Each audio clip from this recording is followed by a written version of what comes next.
nossa companheira Vanderleia de Assis, professora, né, de Betim, da Rede Municipal de Betim, de Contagem, mestre em Educação, do Movimento Negro, também não está no Sindirrede, não, né? Já foi muito tempo aqui do nosso sindicato, mas é a nossa companheira aí de todas as lutas necessárias também. Companheira Vanderleia Assis, 15 minutos para você, com 15 minutos eu te aviso e te dou mais 5 para concluir. Ok? Ok. Patrícia, quando você for me avisar, pode avisar no áudio mesmo, tá? No áudio, né? Então tá bom, Vande, eu te aviso no áudio, tá? Com 15 minutos, tá bom. Eu já fui da Rede Municipal de Contagem por 20 anos, né? Hoje eu estou na Rede Municipal de Belo Horizonte. É difícil esses momentos quando a gente está participando das lives, porque quando a gente encontra com amigos, né? Principalmente amigos que a gente não vê há tanto tempo, a vontade que dá é de dizer, né? Que grande alegria estar aqui com você. E hoje os nossos corações estão pesados, né? Existe um sentimento muito grande e que nos comove muito. E por isso, para nós, é um prazer realmente a gente estar dando conta de manter um canal de comunicação entre nós, né? Isso para nós é o que tem de mais importante. Mas eu gostaria de começar fazendo uma saudação mesmo, sabe? Da nossa solidariedade, né?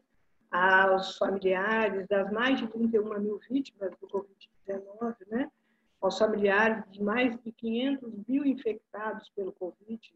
A gente sabe que, pelos dados, os últimos dados, né, 54% continuam em tratamento, é um número muito grande, muito preocupante, né? Quero fazer também uma saudação à nossa solidariedade, também compromisso com os trabalhadores de Contagem, os servidores públicos, né? Foram surpreendidos com o projeto de lei do prefeito Alex de Freitas, de retirada aí, de diminuir o salário em 10% dos servidores, né? De modo especial, minha saudação aos companheiros da educação, alguns com os quais eu trabalhei tanto tempo que eu só tenho recordações boas, como o Sérgio, a Gláucia e outros que eu estou vendo aí. As promotoras, Débora e Patrícia, né? Tão importantes, representantes do Ministério Público, essa instituição que existe principalmente para defender os interesses da população mais vulnerável, é assim que eu a vejo, né? E dos grupos que estão hoje em condições de subalternidade, né? Então, muito importante o papel de vocês. A companheira Consolação, que há décadas trava essa luta incansável, né, nessa sociedade patriarcal, a gente que acompanha a história da Consola, né, sempre vendo ela à frente dessas lutas, né, e é muito bom estar aqui hoje, poder compartilhar e conversarmos, né, bater um papo sobre essas situações que estão postas, né. Quando eu recebi o convite, eu até falei, foi o Vanil que me ligou, foi o Vanil, é muito interessante o tema, e é um tema assim, que eu gosto muito, mas nesse momento eu acho que eu vou acionar umas companheiras, umas colegas de trabalho, para ver se o meu sentimento, o que eu tenho lido, é nessa linha mesmo, né? Ou se existem outras coisas com relação ao machismo na educação e as implicações da pandemia na nossa realidade, né? Nossa realidade como professor. Isso foi muito bom, surgiu um material tão bom, mas tão bom que eu falei que eu vou escrever sobre isso, acho que vou fazer um artigo, né? Então, agradeço a Gláucia, eu estou vendo ela aí, outras também, né? Agora no chat não dá para a gente acompanhar, mas que responderam, né, essa questão que eu levantei, que é o chamado que é dado para nós. Então, o meu diálogo é com essas narrativas docentes, né? Foram 9 professoras que lideram o grupo, né? E o meu diálogo vai ser com a narrativa delas. Dito que assim, a gente consegue, do ponto de vista, não apenas do ponto de vista que é mais tal, é uma percepção geral, né? Então, o desafio foi esse, né? Fazer esse diálogo com essas companheiras, com os colegas de trabalho. E aí, então, eu vou pautar a minha fala nos 2 pontos que se encontram, né? Mas que, se a gente focar, eu quero separar primeiro um momento para a gente falar um pouco do machismo na educação, né? E como esse diálogo, essas narrativas foram apresentadas por essas docentes, que são diálogos narrativos com os quais eu comungo, né? Eu percebo da mesma forma, inclusive descobri outras, né? Eu tenho 30 anos de magistério e a cada dia esse machismo que está ali arraigado, a gente se sente ainda mais perturbada, a gente se sente ainda mais desafiadas por ele, né? Para romper com essa lógica, né?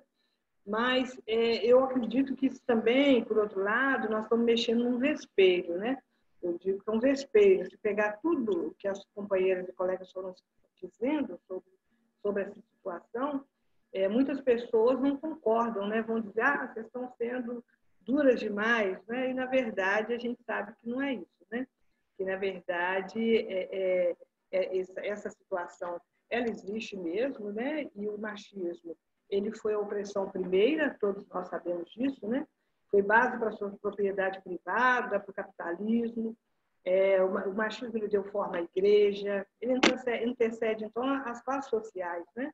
E com isso ele modela as instituições. Ele modela as instituições, ele modela também a escola, né?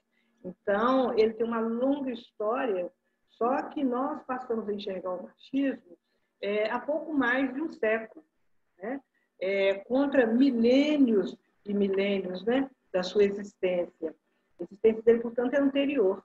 E como a gente ainda está aí caminhando nessas discussões, que tem pouco mais de um século, como eu disse, a gente continua tendo as instituições ainda com machismo impregnado nela. E romper com essa lógica tem sido uma coisa muito difícil, principalmente nas escolas, né? Porque o machismo ele é hegemônico. Então, como são poucas as pessoas que lutam contra ele cotidianamente, as estruturas dele, na verdade, são estruturas do Estado, né, que já nasceram modeladas em cima do machismo. Então, a gente vai ver isso na igreja, a gente vai ver isso na nossa casa, a gente vai ver agora na quarentena, né? Vamos ver em todos os espaços, né? Porque essas estruturas do Estado, principalmente, elas já foram modeladas. O que acontece na escola, que eu percebo, e que também foi comentado pelas companheiras, é que mesmo com os avanços que nós tivemos, né, ao longo dos últimos anos, principalmente ao longo dos últimos anos, mas eu diria até mais das últimas décadas, né, com tudo isso, a escola ainda é um local extremamente machista, né? E o machismo se apresenta na escola nas visões que são ofertadas para os trabalhadores, para os estudantes, né? Nas definições também que as palavras vão ser colocadas, né? Que a gente põe. E aí, eu fui fazendo um levantamento, né? Da fala das companheiras, e eu quero me remeter um pouco a cada uma delas, a cada uma das falas nesse sentido, nós temos o que a gente discute no sindicato, quando a gente tem um grupo de mulheres para poder estar discutindo isso, de homens que também comungam do mesmo ideal que nós, de romper com essa forma de opressão. Então, uma das situações que a gente percebe enquanto escola, né, uma companheira colocou, e eu acho muito importante destacar isso, né, que nós mulheres, todos sabemos, a gente acaba ocupando profissões de menor prestígio. Se a gente pegar os levantamentos, né, das pesquisas do IPED, do IPED, você vai ver claramente isso. Agora, na educação, a gente percebe também essa hierarquização. Tanto que no ensino fundamental 1, onde os salários são menores, lá onde estão as maiores das trabalhadoras, das professoras, né, que é no fundamental, é onde o salário é ainda menor, né? A gente passa para o Fundamental 2, onde a gente já tem um número maior de homens, o salário é um pouco melhor. E se a gente vai para a universidade, onde a gente tem uma maioria de homens, o salário é ainda melhor. Então, a gente percebe que nessas relações o machismo está completamente presente e impregnado, né? A gente bem nas piadas dentro da escola, né? Uma piadinha que sai aqui, outra ali, e muitas das vezes era só uma brincadeira, respeito somente aos trabalhadores, né? Mas também aos estudantes, né? E de todos os locais. Eu vejo na minha no corpo da dissertação de um estudante, nós fazemos muito trabalho do Márcio Intersecção de Gêneros na escola, é pautado durante todo o ano, e é uma carta de um estudante, né, Maria Eduarda, e ela vai fazer uma denúncia contra o professor de educação física. E ela, contra o professor de educação física, não, contra o colega, que ela chegou para brincar, para jogar, ela queria jogar, ela era a única menina, só tinha um menino jogando, e ela pediu para o professor. E ele falou, pode jogar, você pode jogar. Aí, quando ela entrou para jogar, um dos estudantes, o tempo inteiro a ameaçava, a oprimia, a empurrava, não jogava bola para ela. Então, é um relato muito potente para a gente perceber como que nessas relações o machismo está impregnado, né? E ela vai denunciar muita coisa ali, né? O não poder falar, o não poder julgar. Apesar dela ter entrado na aula, não foi garantido a ela o direito de participar da aula. Então, assim, são questões que são frequentes e que algumas das vezes a gente deixa passar despercebido, como se aquilo não fosse o problema, né? Uma companheira citou uma situação que eu sou recorrente em dizer sobre ela, porque eu vivo isso há 30 anos, e principalmente nos últimos anos, né? Trabalhando no Fundamental 2, e na EJA, tem colegas da EJA também, né? Hoje eu também atuei na EJA no ano passado, e já atuei muito tempo na EJA, né? E o que ela vai falar é sobre como a diferença do tratamento que os estudantes, principalmente os meninos, dispensam aos professores e às professoras, né? E há mesmo uma grande diferença. Eu tive conflitos na EJA com jovens que o jeito de lidar comigo, enquanto mulher, era muito diferente do jeito de lidar com o meu companheiro, no caso, o Adelson, que estava trabalhando comigo, ou o Isaú, que estava trabalhando comigo. A relação é muito diferente. E na escola, também, os meninos do Fundamental 2, do 6º, do 7º ano, a gente percebe a forma de se lidar. E aí a gente vê que o que está impondo é a figura do homem, grande, geralmente, com a voz mais grossa e tal, que é toda essa construção patriarcal que a gente já conhece bem, né? Então, eu achei muito importante esse marcador para a gente, né?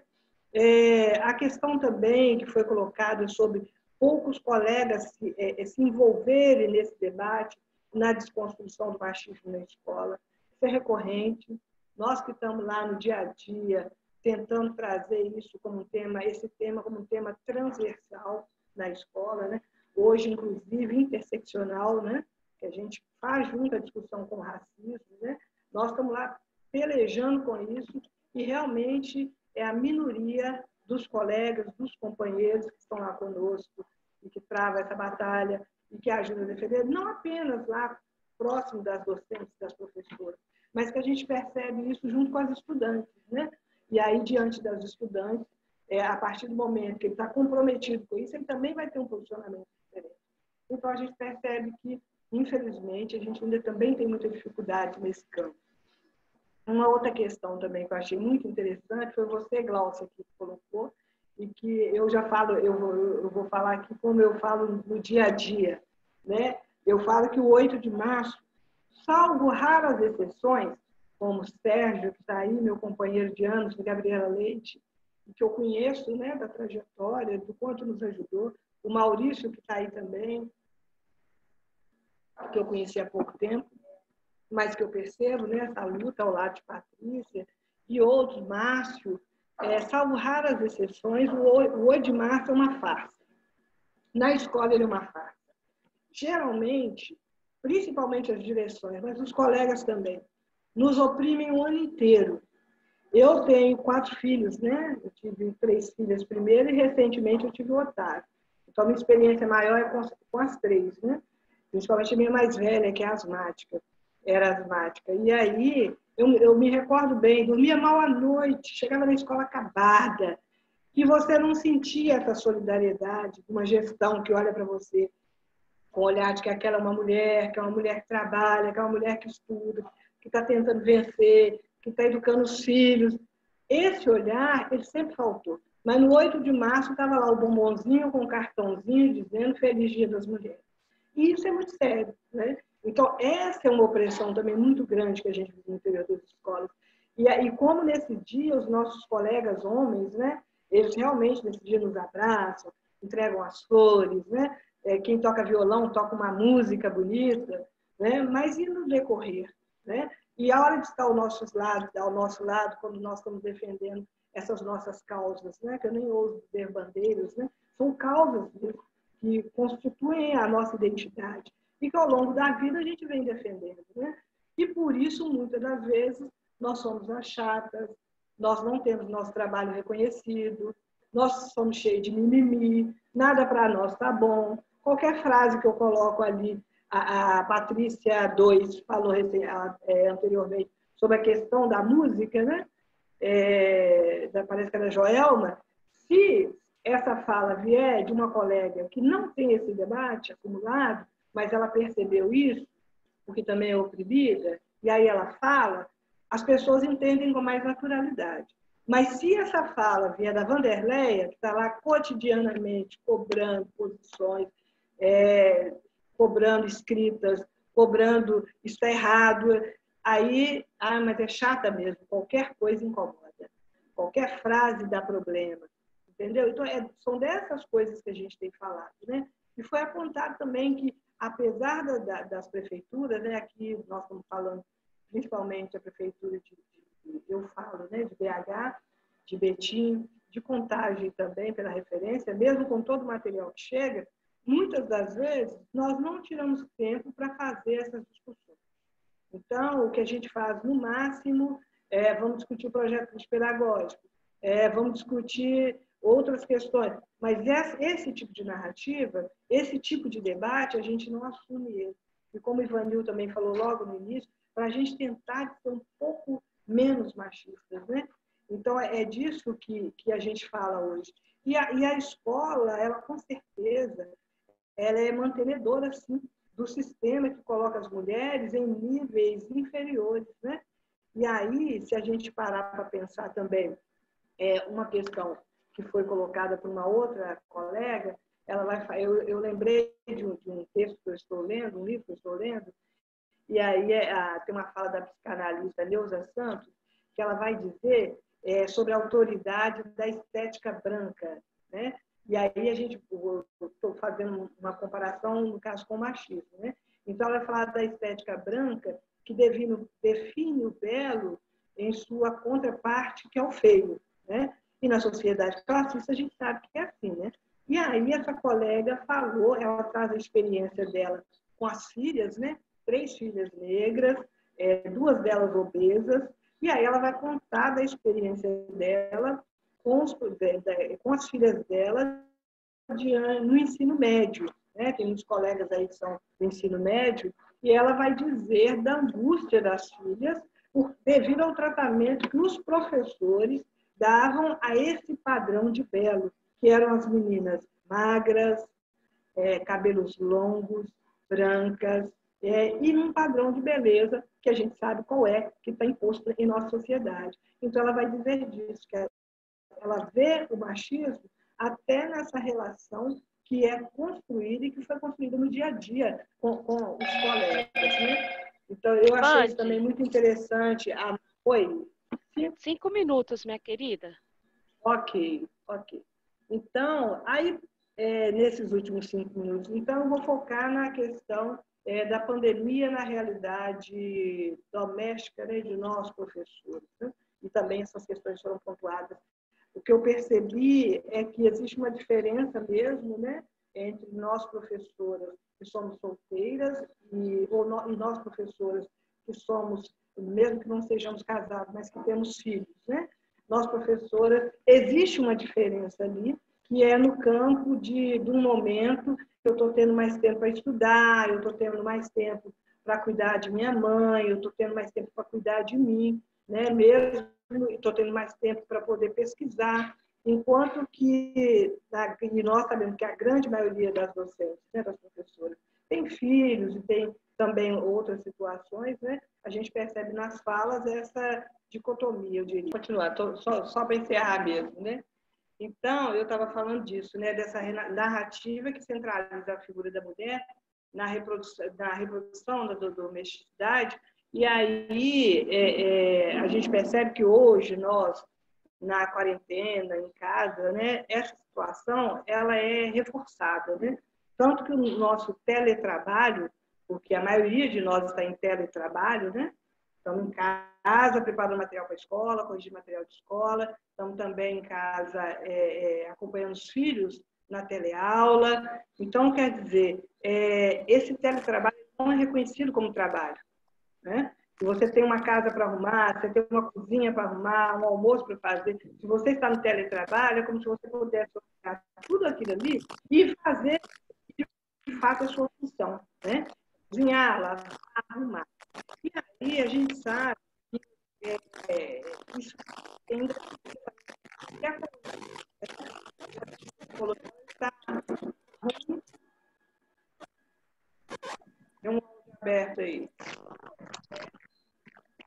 Tem um áudio aberto.